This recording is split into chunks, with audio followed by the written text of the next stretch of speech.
Hello there. I would like to talk to you today about solar collectors for water heating for home domestic use. The system was designed about 30 years ago and is still in operation. As you see in here, it's a very simple and it's a low cost. Many specialists at that time said that this system won't last. So it's been more than 30 years in operation, about 33 years exactly. Okay. What's unique about this system? It's its simplicity. See, you have that solar collector and the hot storage tank are all in one piece.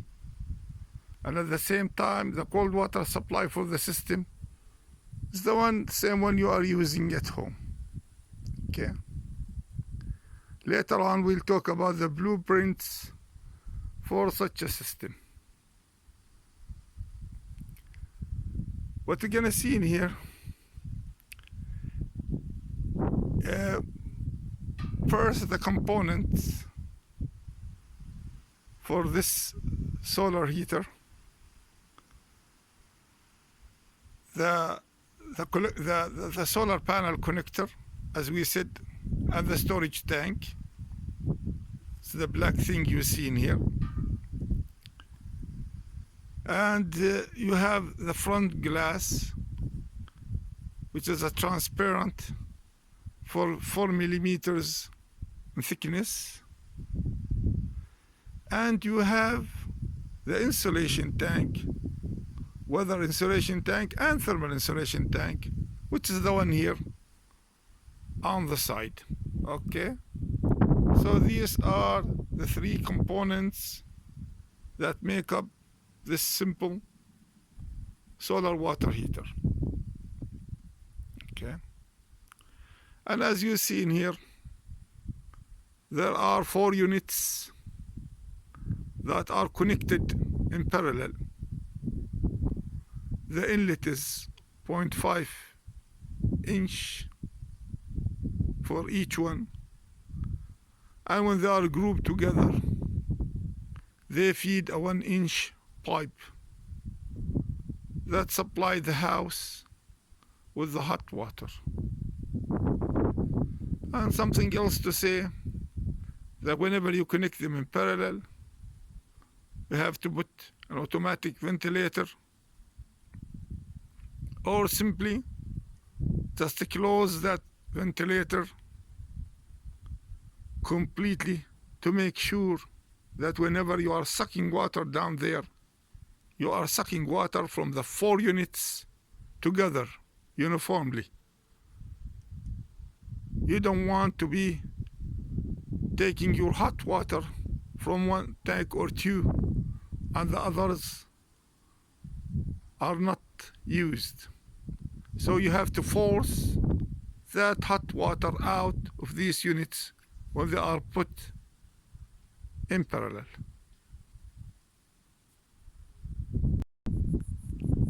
Now here's a view for the back of these solar collectors.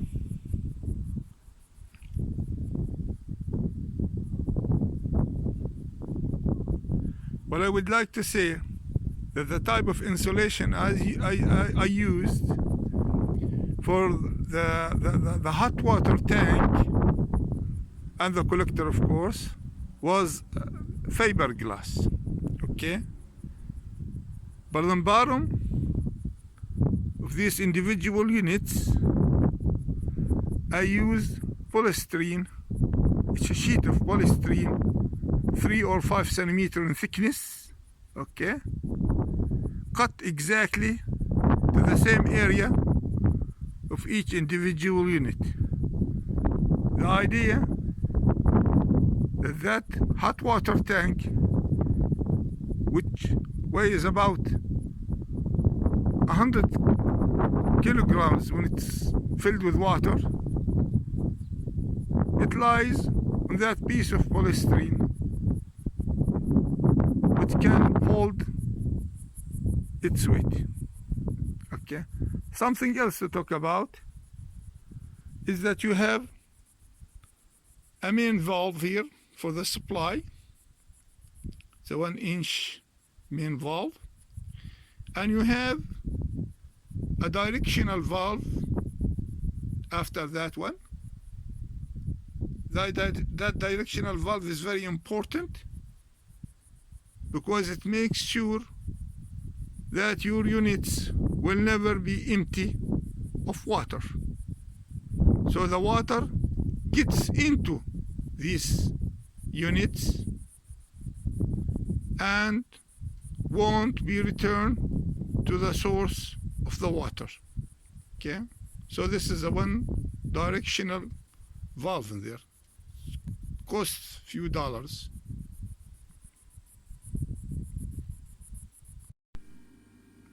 And this is the laundry room.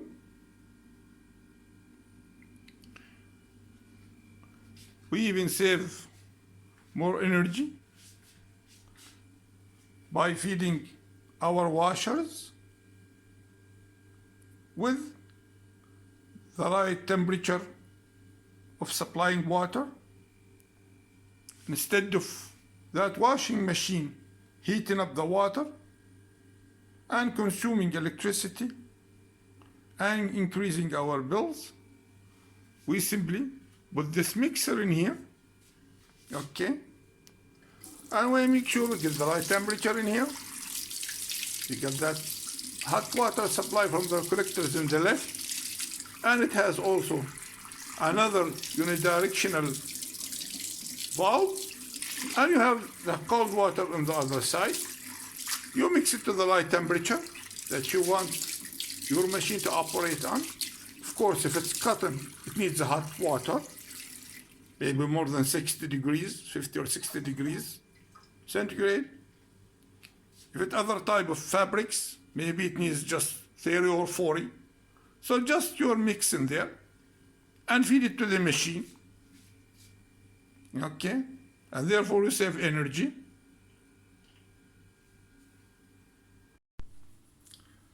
And even to save more energy, I made this special connection.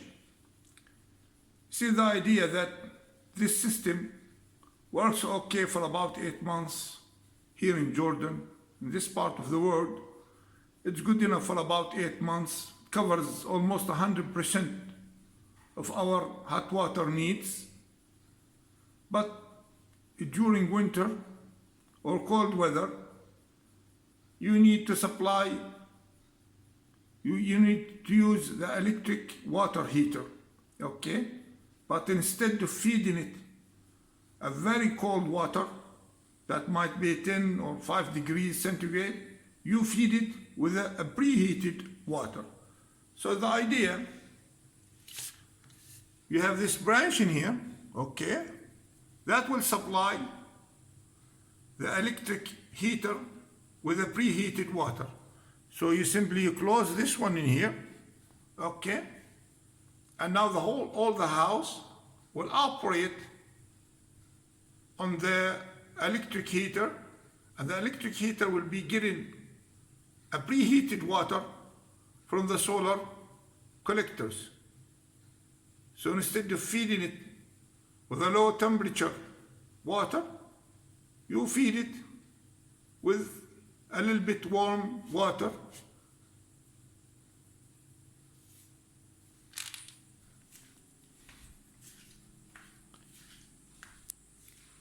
That one in here is the supplies in the back. Okay, so this electric water heater will be getting a preheated water during the winter months. Now this is the blueprint for the solar collector panel and the hot water storage tank, and also for the insulation box and the holding structure. Okay. Now What is that? Hot water storage tank and solar collector panel is made of. In order to lower the cost to minimum, we use a standard galvanized steel sheet.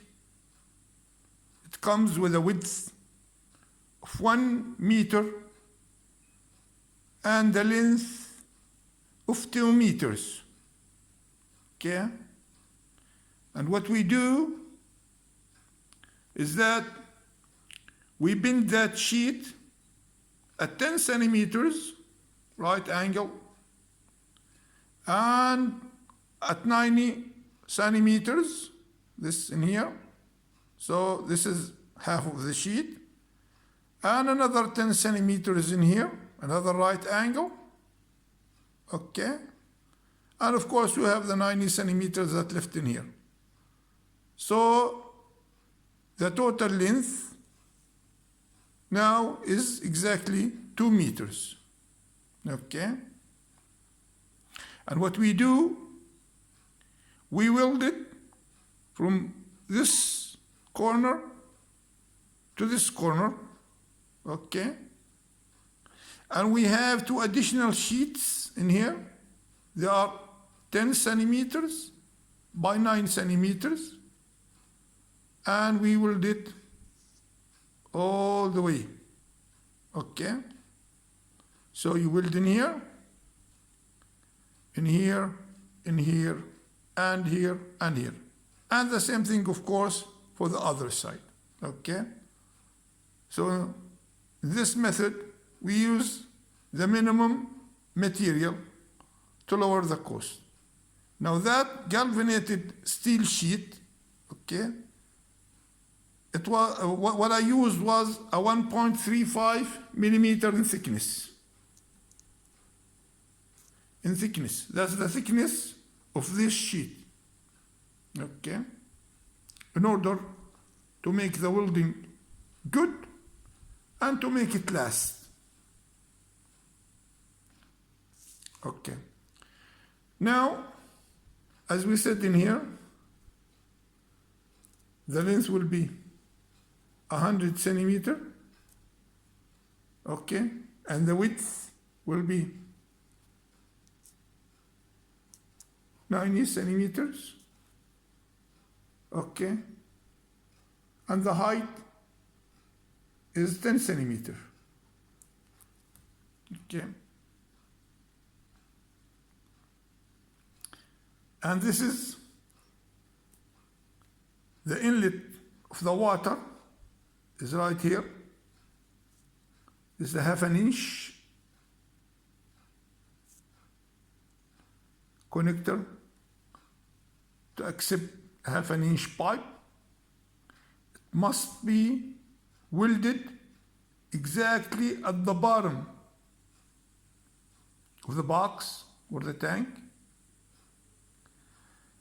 Okay, so this is the inlet, and the hot water must always be at the top of the box, at the maximum height. This is at the minimum height, and this is the inlet, and the outlet is at the maximum height. This is the hot water outlet. Okay, I believe that covers everything.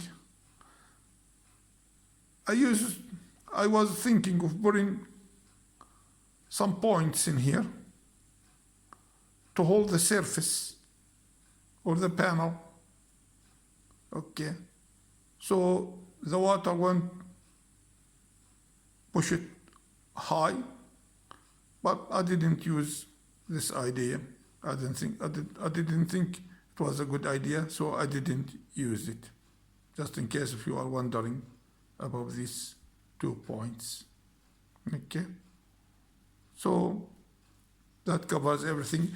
The idea that once you install this at the bottom, you decide exactly that this will be the face of the panel.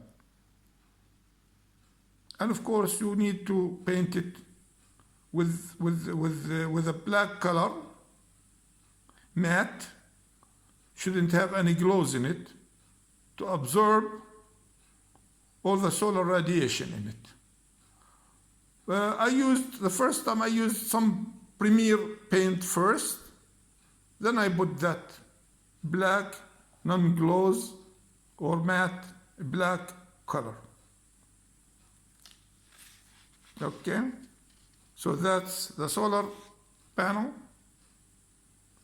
and the hot water storage tank blueprint.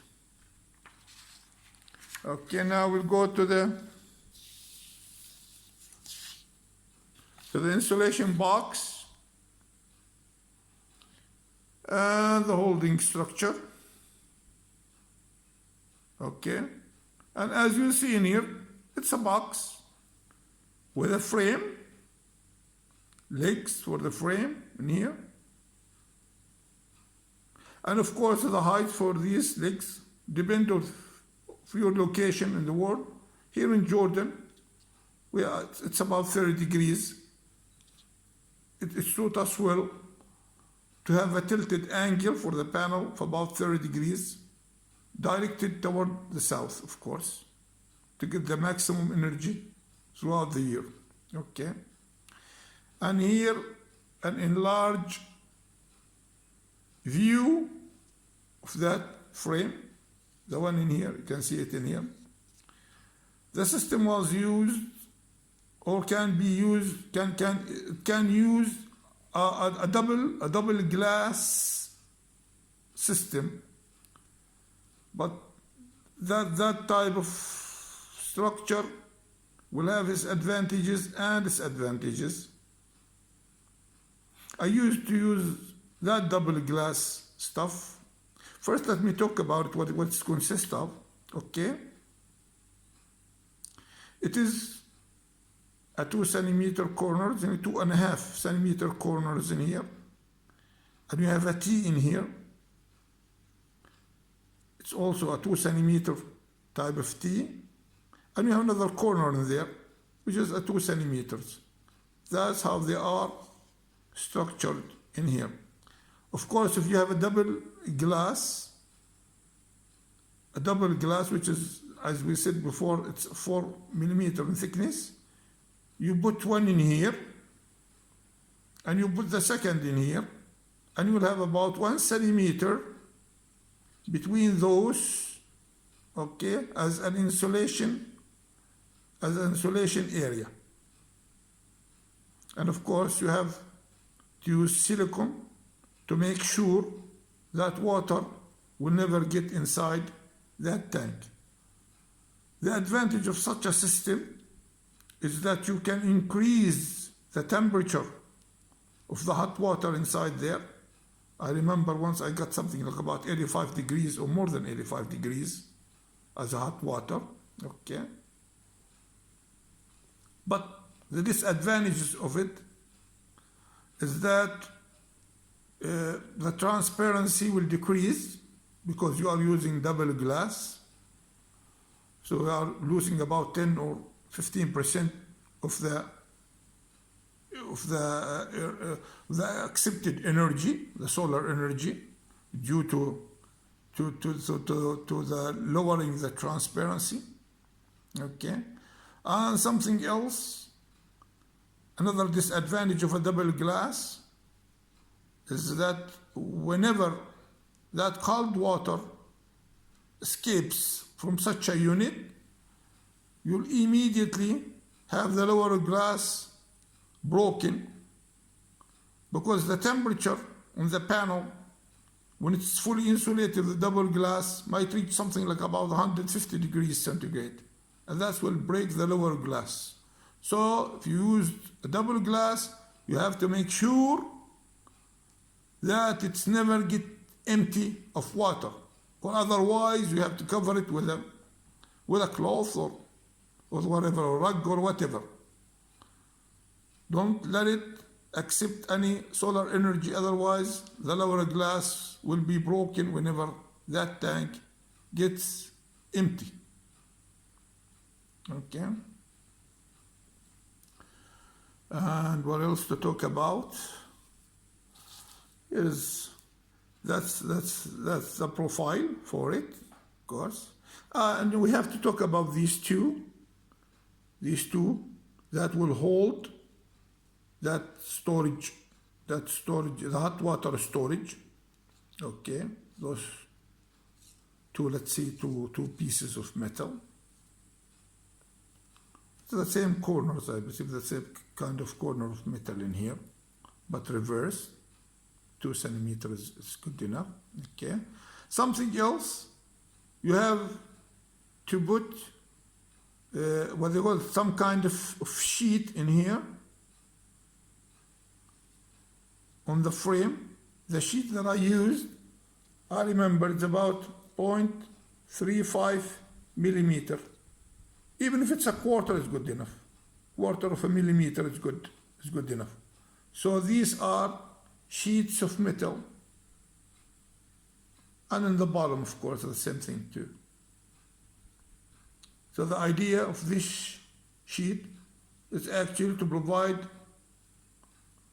insulation for the box from weather, what they call it, water or rain or whatever. And what else to talk about? Yeah, this is a side view, and this is 38 centimeters. This is 21 centimeters. That's the height of the insulation box, and the total height in here is 66 centimeters.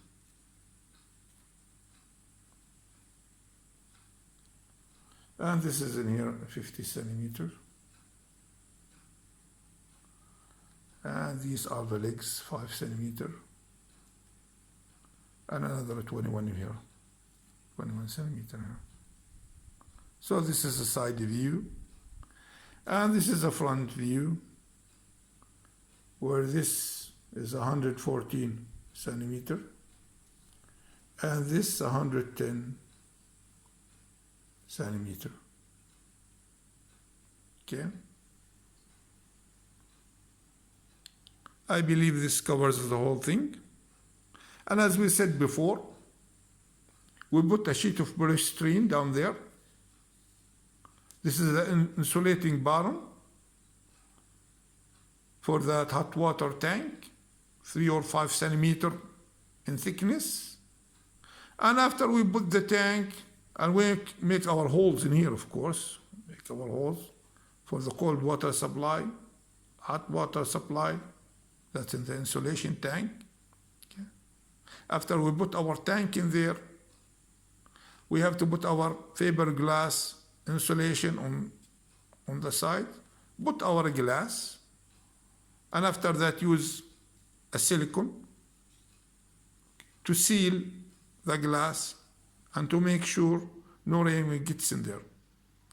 And another idea, I found it useful, just to make a little hole in there, about 2 millimeters in diameter, one in here and one in here. Okay, that helps the box to breathe. So whenever you have any moisture or anything in there, you need that moisture to escape. So it's a good idea to make just small holes in here and here to make that moisture escape. I believe that covers the whole thing. I hope this was useful. Thank you for watching.